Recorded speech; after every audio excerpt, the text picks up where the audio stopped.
ایک ساتھی پوچھتے ہیں، انہوں نے ناروے سے کہا ہے، عاطف علی شاہ، آپ کے بہت سے کلپ سنے، بہت شکریہ، آپ کی باتوں سے میرے دل کو بہت تسلی ہوتی ہے، لیکن 3 سوال آپ سے کروں گا جن کی وجہ سے میں نے فقہ حنفی سے فقہ جعفریہ اختیار کر لی۔ پہلا کہ آج وضو میں پاؤں دھونا، اور دوسرا طلاق ثلاثہ، اور تیسرا تراویح۔ میں نے ان تینوں مسئلوں کے اندر فقہ جعفریہ والوں کو حق پہ پایا اپنی تحقیق کے مطابق، اس کے بعد میں نے وہ فقہ جعفری اختیار کر لی۔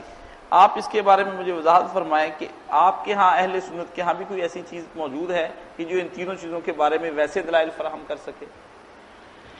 شاہ صاحب اس کے لیے آپ کو نا جعفری بننے کی کوئی ضرورت نہیں تھی۔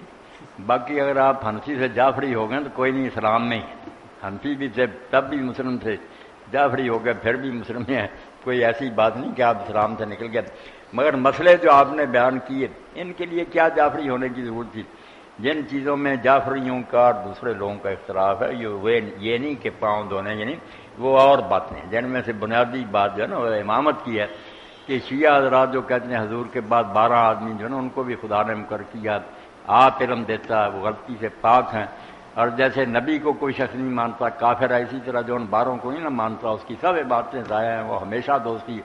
مسئلہ یہ ہے جس کو طے کرنا چاہیے کہ یہ دین میں کہیں ہے بات، یہ چھوٹے چھوٹے مسئلے جو ہے نا پاؤں دھونے کے مسئلہ کوئی نہیں۔ اہل سنت خود کہتے ہیں کہ 4 اس بارے میں قول ہیں کہ پاؤں دھو، ایک ہے کہ مسح کر لو، ایک ہے کہ دونوں میں آپ کو اختیار ہے، جس دن جی چاہو دھو لو، جس دن جی چاہو ہاتھ پھیر لو، اور کئی لوگ ہیں جو کہتے ہیں دونوں کام کرو یار، پہلے ہاتھ پھیرو اس کے بعد دونوں پاؤں کو دو۔ 4 قول ہوگا کہ صرف مسح، صرف دھونا، دونوں، اور یہ ان میں سے جو جی چاہے کر لیا۔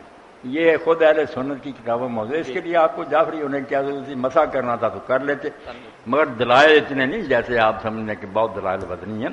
ڈھیروں حدیثیں اہل سنت کے پاس کہ رسول اللہ پاؤں دھوتے تھے۔ اور طلاق ثلاثہ اور تراویح ٹھیک ہے، وہ آپ اہل حدیث حضرات سے ملتے تو پتہ چلتا کہ وہ سارے اہل سنت ہی، مگر وہ کہتے ہیں کہ ایک وقت میں دی ہوئی 3 طلاقیں 3 نہیں ہوتی، وہ ایک ہی ہے، اور عدت کے اندر آدمی رجوع کر سکتا، اگر عدت گزر بھی جائے تو ان کا پھر ڈائریکٹ نکاح ہو سکتا اگر بچی راضی ہو جائے۔ عدت کے اندر انسان جو اس کو پاور حاصل ہے کہ لڑکی مانے یا نہ مانے، وہ کہہ میں نے طلاق واپس لے گی، نکاح قائم رہ گیا۔ اگر عدت گزر جائے تو پچھلا نکاح ختم ہے، مگر وہ دوبارہ کرنا چاہے رضامندی سے تو پھر کر سکتے ہیں، کوئی حلالہ نہیں، کوئی کفارہ نہیں۔ یہ 3 طلاقوں کی بات ہے جو ایک وقت میں دی جائے۔ جی جی،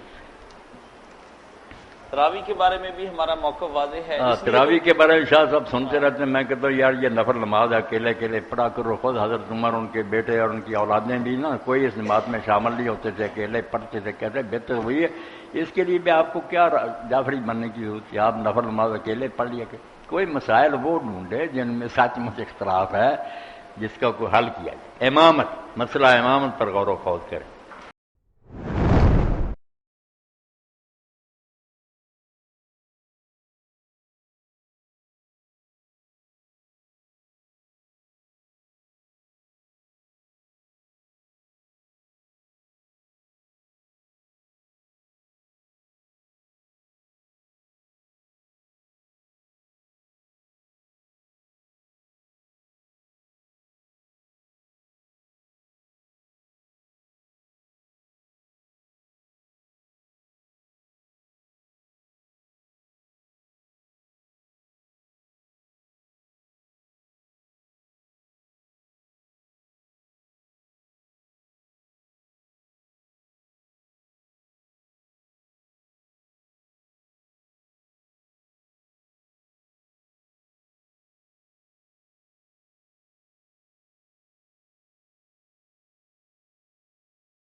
سویڈن سے کاشان پوچھتے ہیں، مولانا صاحب شیعہ اور سنی دونوں فرقوں کے ہاں اس بات پہ اختلاف ہے، ایک کہتا ہے کہ امام مہدی پیدا ہو گئے اور وہ بعد غائب ہو گئے اور پھر انشاءاللہ وہ آئیں گے، دوسرے صاحب کہتے ہیں کہ نہیں پیدا ہی نہیں ہوئے، قیامت کے نزدیک جا کر ہی پیدا ہوں گے۔ ٹھیک ہے، اس بارے میں آپ کی تحقیق کی کیا رائے ہے کہ دونوں میں سے کون صحیح ہے؟ یہ دونوں باتیں جو ہیں ان میں سے کوئی بات ایسی نہیں جو آدمی کو کافر بنائے، اگر پیدا ہو گئے اور اللہ نے انہیں لمبی عمر دی ہے تو کوئی نہیں، ہم مسلمان مانتے ہیں کہ عیسیٰ علیہ السلام ان سے بھی پہلے کے ہیں، وہ زندہ ہیں، آئیں گے۔ اس لیے امام مہدی بھی اگر پیدا ہو گئے اور وہ زندہ ہیں، لمبی عمر انہیں، تو یہ کوئی ناممکن بات نہیں، مگر اس کا کوئی تاریخی ثبوت نہیں۔ شیعہ حضرات کی کتابیں دیکھیں، اس کی سندیں دیکھیں، کچی باتیں لکھتے ہیں کہ امام جو ہے نا آخری حسن عسکری علیہ السلام ان کے ہاں نرگس ان کی بیوی تھی، کوئی حمل کے آثار نہیں نظر آئے۔ جس دن امام کی پیدائش کہتے ہیں مہدی، انہوں نے اس کی اپنی بہن کو بلایا، امام کی پھپھی کو، ساری رات رہی گھر میں، کچھ نہیں۔ جب فجر ہونے کا وقت قریب آیا تو نرگس کا پیٹ پھولا، پھر ایک بچہ پیدا ہوا۔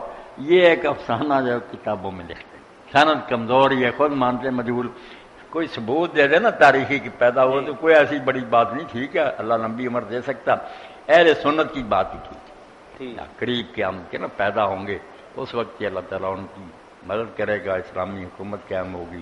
جی مولانا صاحب